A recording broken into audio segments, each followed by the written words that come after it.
regardless of what my lean is, regardless of what my perspective is, regardless of my background or culture or preferences, at the end of the day, in spite of all those things, we make those things secondary and we say, how am I called to navigate this as a follower of Jesus?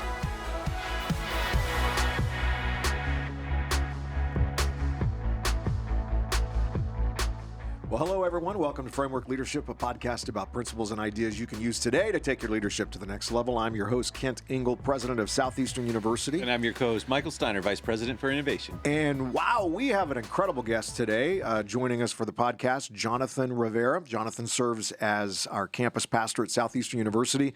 He also serves as the next gen director for the Florida Multicultural District. I'll tell you, he is extremely passionate about the local church, ethnic diversity, building the next generation of leaders. And wow, what an honor to have you with us today, Jonathan. No, thank you guys for having me. It's going to be fun. Yeah. Now, you've worked with young people in the local church for over 10 years, preached all across the U.S., and in the age of social media and Gen Z, and I think there's even another new one now. Alpha. Gen Alpha, okay. Yep. Not real. Fake news. Fake news, okay. Fake news. I mean, leadership is evolving in different ways. What are some of the things you've noticed about these generations you've led, worked with, and what advice would you give those rising leaders? Yeah, I think sometimes the mistake that we can make when talking about generations is just assuming that they're all the same. Some people kind of put aside the sociological conversation, say they're all the same. It doesn't really make a difference. Millennials are like Gen Z. Gen Z is now like Gen Alpha, and they're all different. But when you really look at what defines a generation, there's specific events, there's specific upbringings that create kind of their worldview, the way they see the world, the way they see culture, the way they see God, the way they see the church. And so, for example, millennials were raised by boomers. Gen Z was raised by Gen Xers, and now Gen Alpha is being raised by millennials. And all these different people went through different experiences. And so, for example, Gen Z is the first generation that are digital natives, while millennials were digital pioneers. Yeah. They live in a completely different world. I don't know if you guys have seen on social media about the whole idea of iPad kids, because they're going crazy. They literally were born into this world. And so I think we have to think about generations, one, through the lens of what are the experiences and the world that they've lived in and how that's shaped them, and then contextualize our ministry, say, how do we best reach this generation that lives in a completely different world than I was used to? Yeah. I think COVID changed everything. Right. Probably sped up a lot of things. And one of the things, for just an example, is once COVID happened, you had a bunch of pastors and saying, hey, looking at their nephew or their son or their daughter, teach me about this Facebook Live thing. Or, hey, teach me about this Zoom thing. My mom would come and say, hey, Papi, what was that thing called? Boom or Doom or Toom? I'm like, you're talking about Zoom, aren't you? She's like, yeah, that Zoom thing. And so we're living in a digital world, one. I think that's one of the biggest things. Number two, we're living in a world where there's decentralized. And so young people now are in a place where they're saying, I don't need to go to this one person. See, in the past, you would go to a pastor, a teacher, a parent, a mentor, whatever, to get information. Now you live in a place where the sources of information are everywhere. I don't need to go to my dad. I don't need to go to a teacher. I can go on TikTok. I can go on YouTube. I can go on Instagram. And so what's happening is now you've got 20-year-olds who are talking about buying stocks. 20-year-olds saying, hey, I want to get into multifamily real estate. 20-year-olds who are saying, I need multiple streams of income. And they're not getting this information from their parents. They're getting this information from other people. And so you live in a generation that is heavily influenced by information. They have information, but what they don't have is wisdom. You got 20-year-olds that don't have a driver's license, but they got an 800 credit score. Yeah. And so I think one of the biggest shifts that were happening is where young people look to get wisdom, information, direction. And I think what we have to realize is in this shift, there is, number one, things that we can learn from generations that are younger than us. But two, younger generations also have something that they can learn from us. And so in the Bible, there's the whole story about the calling of Samuel, right? Samuel's in the temple with Eli, and God begins to call Samuel. And what happens is that Samuel comes up to Eli and he says, who called me? And Eli says, I didn't call you, go back to bed. He comes back, Eli, you called me. He said, no, I didn't call you, go back to bed. Pretty much what ends up happening is Eli is able to discern that Samuel's being called by God. See, Samuel could hear what Eli could not hear, but Eli could discern what Samuel couldn't. Yeah. And so we're living in a world where young people have information and they can see and dream and experience and plan things that other generations can't, but other generations have experience and wisdom and discernment that younger generations don't have. And so we're living in the digital age. We're living in a new generation. We have young people who have all this information but don't know what to do with it. And so I think the biggest shift is we need to go from being gurus to becoming guides. Yeah. Oh, that's good. So I know that was a lot, but that's I good. wasn't expecting the question, but those are some initial thoughts. Well, and you look at, because I was thinking about the story of Eli, and it also reminds me of kind of the story of Solomon's journey. And this is something I've been thinking about a lot. Is when you look at Solomon, right? And you talk about wisdom, you talk about ages and generation. Is he was the wisest he ever was at the beginning. Right, so like his story is a story of him falling out of wisdom, not falling into it, right? Which goes against what we think. We think the older you get, the wiser you're going to be. But it's not the case because it's all dependent on the fear of God. So, talked about how you are building. When you're thinking about building structures on our campus, relationships with our faculty, with our students, and all that kind of stuff. How do we facilitate conversations between these generations that allow us to actually grow and develop and bring what each one can to the table? Man, that's a great question. I would say the first place is always having the posture of a learner before having a posture of a teacher, because you actually get more out of somebody when they think they're teaching you. When you talk to someone and you're talking to a young person and you say, hey, tell me your perspective on this. Tell me what you think about this. How would you navigate this situation? What are your experiences when you've been navigating this specific thing? And as they begin to open up and they begin to share and they begin to kind of bring on their experience and their knowledge and their wisdom, what happens is there's an opening of their heart where they say, if this person's willing to listen to me, then maybe this is someone that I need to listen to. Yeah, that's good. Wow. Diversity is obviously extremely important to you and plays a big role in community development, especially in the Florida Multicultural District. Tell us about your experiences, what you found is the key to really a positive culture and diverse community within the church. How do you make sure that everyone is seen and known authentically? Yeah, that's a great question. I think that I have to start off when it comes to the conversation of diversity, I have to understand that my perspective is not always diverse. Right. My upbringing is not diverse. So, for example, I am unique to the Southeast. I grew up in Orlando, Florida. I have Puerto Rican parents. I grew up in a specific church context, ministry context. And so all those things make me have tunnel vision. And so I have to recognize first, I don't have a diverse perspective. So it starts off with saying, I need diverse people around me. And so that happens intentionally. There's friendships that I intentionally create.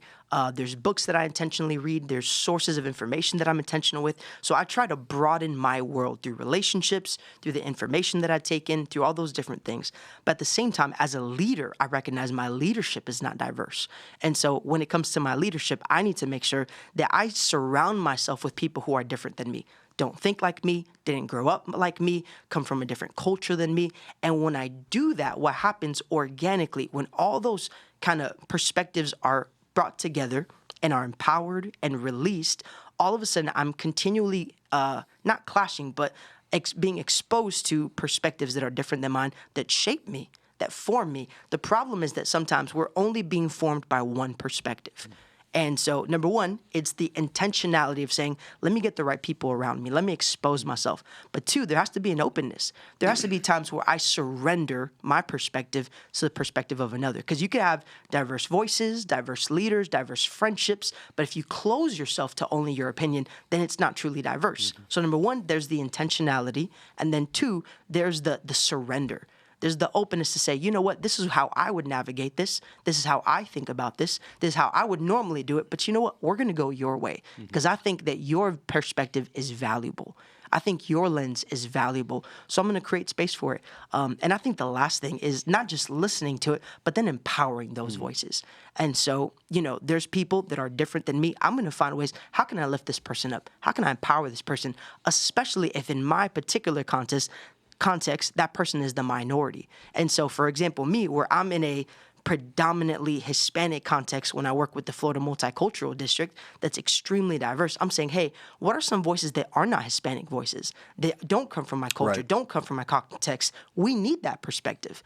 And so in the same way that we would do that with other spaces, I need to do it in mine. So I would say intentionality, surrender, and then there has to be empowerment. Yeah. And I think the big enemy here, right, is fear. Yes. Right? So at the end of the day, it's not, I think we all see the benefits, but that fear of what it is to bring those perspectives in, to 100%. allow it across the board, whether it's generations like we were talking about a second ago, or ethnic diversity, there is a certain level of courage that you have to participate into those conversations. How do you foster that? How do you grow that in yourself? How can you move past that fear in order to really kind of arrive at this new land? Yeah, I guess that starts with, where does fear come from? Fear comes from, I don't know, one, and two, I can't control. That's where fear comes from. Things that I don't know, or things that I can't control. Things that I don't fully understand, or things that I can't manipulate. And so it starts off with saying, well, if I'm afraid, what am I afraid of? I'm afraid of something different, something new. Man, great leaders are always open to new things. Great leaders are always open to something different, something new, something fresh. If I'm a leader who wants to grow, who wants to broaden my world, and there's another person that has a fresh perspective, I want to know that perspective. That helps me to let go of my fear. And then control.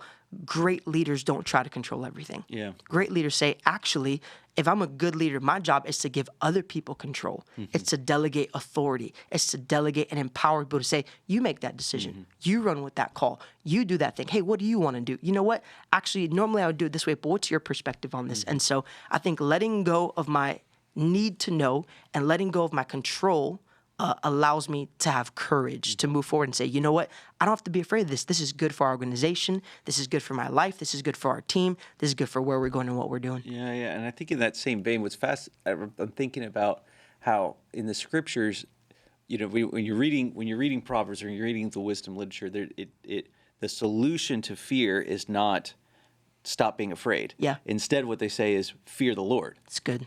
Redirect your fear. Remember what you really have to be afraid of, right? Yep. So it's that movement of like, hey, you can be afraid of listening to these voices. You can be afraid of all these if you want to, but at the end of the day, the thing that you really need to be afraid of is missing the movement of God around and not so listening good. to it. And when you reorient yourself to that fear, then it's like, oh, I can listen to someone half my age. I can listen to someone from an ethnicity, because the only thing I fear is God, not all that kind of stuff. So it's just interesting that those handles that we have in there. So how do you cultivate the fear of God in your life? Man, I think I try to live my life based on priorities and principles. And there's a question that a leader asked a couple of years ago, and I've never forgotten it. He says, what are you carrying that God didn't put on you? And I think sometimes what I can find myself doing internally is having the wrong fears, elevating the wrong things, putting my focus on things that aren't where I need to be. And so I think it's really about, like you mentioned, getting my fear off the wrong things and saying, hey, I don't want to miss out on what God's doing. I don't want to miss out on becoming the person God's calling me to be. And so it's redirecting fears, putting my priorities and my focus on the right things, the right places. And when I do that, then I'll do the right things. Yeah, that's good. We're living in a culture filled with a lot of division, a lot of disagreement, and in fact, often it's full of hostility.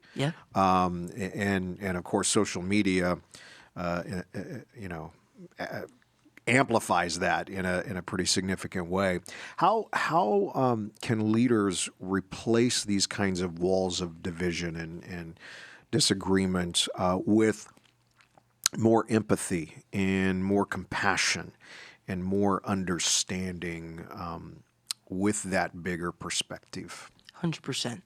I think everything comes down to lens. What is the lens through which I'm looking at everything in my life? My relationships, my friendships, my work, the world.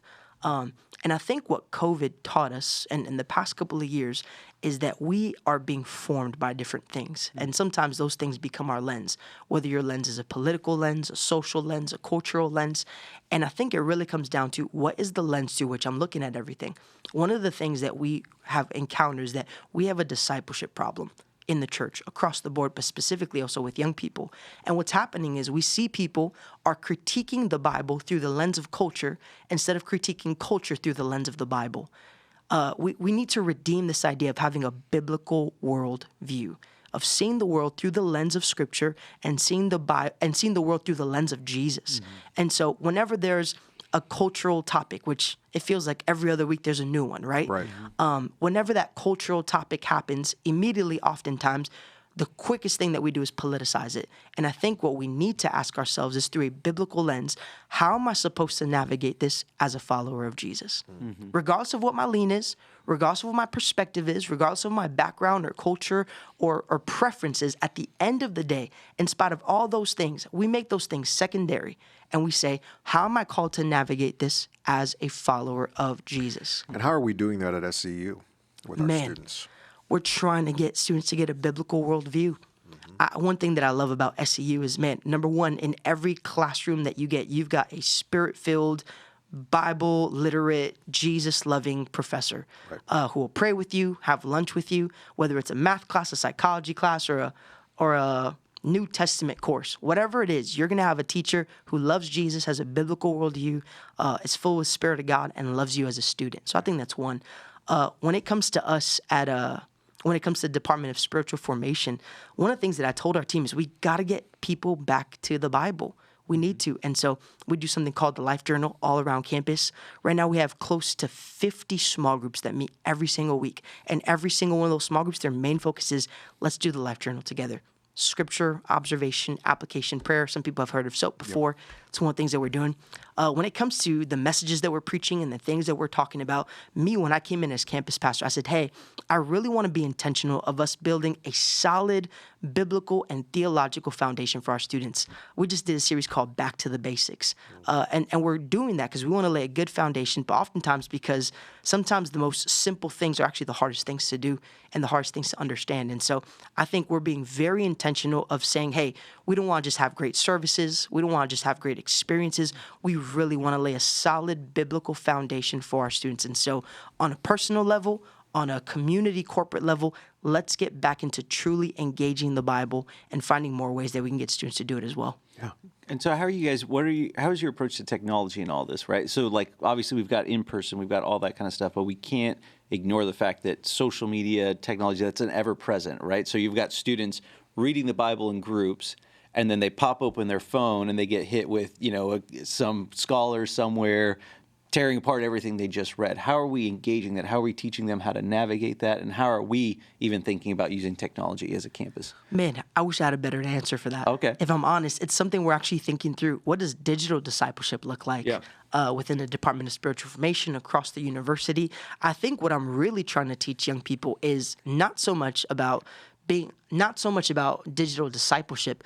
I think I'm just trying to teach people that technology forms us, and we need to be mindful of what is forming us, what we're consuming, what we're taking in, and not like in a legalistic perspective, but just recognizing like screens disciple. Yeah. And you have to choose what you're going to be discipled by. And whenever you look at things, you have to look at it not just from a cultural, social, political context, but the lens being Scripture at the end of the day. Yeah, I love it. One final question before we move into our fire round. I mean, you are the community pastor, campus pastor, and I mean, you literally are discipling thousands of students. So, what are some of those dreams right now in your heart and in your mind as you are being faithful and obedient to this opportunity God has placed upon your life? I think if I think about some of the dreams that we have, I think one is that what we're creating here is special. It really is. What's happening at SCU is special. I don't say it just because it's my job and I'm the campus pastor. I get to travel a little bit, go to different places, and man, what we have here is unique. It's really special. And my hope would be that SEU would continue to just be a launching pad, and that what students take here, they'd be able to take it with them across the world.